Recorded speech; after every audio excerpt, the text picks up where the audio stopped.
আমি জানি আপনারা আমাদের মা ও মেয়ের ভিডিও অনেক পছন্দ করছেন এবং আগের একটি ভিডিওতে অনেক অনেক ভালোবাসাও দিয়েছেন, তার জন্য অসংখ্য ধন্যবাদ। কিন্তু স্যাডলি আজকে আমার মায়ের কোনো ভিডিও আমি পোস্ট করছি না, আমি আমার একটা রেসিপি ভিডিও পোস্ট করব। আপনারা কি সেটাতে ভালোবাসা দেবেন? মানে আমার কি একটু মন করে না একটু যাতে আমিও পোস্ট করি আমার রেসিপি। যাই হোক, আজকে আমি স্ট্রবেরি চিজ কেক বানাচ্ছি, সেটাই আপনাদের দেখাবো। আর আমার এই স্ট্রবেরি চিজ কেকটা সবাই ক্লেম করে this is one of the best strawberry cheese cake they have ever ate. Maybe তারা আমার হাতের চিজ কেক ছাড়া আর কোথাও খায়নি। জোকস অ্যাপার্ট, আমার এই রেসিপিটার মেন ইনগ্রিডিয়েন্ট হলো স্ট্রবেরি কম্পোট। সেটা আজকে না, সেটা অন্য একটা ভিডিওতে বানানো দেখাবো। চলো চিজ কেকের বেসটা বানানো যাক এবার। তার জন্য সবার প্রথমে আমি বিস্কিটের গুঁড়ো করে নিয়েছি, তার মধ্যে মেল্টেড বাটার দিয়ে ভালো করে মিক্স করে একটা কন্টেনার ভালো করে সেট করে নেব।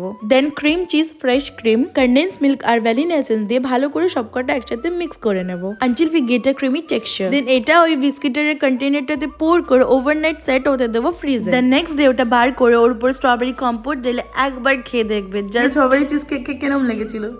খুব সুন্দর হয়েছিল, ভালো লেগেছে খেতে।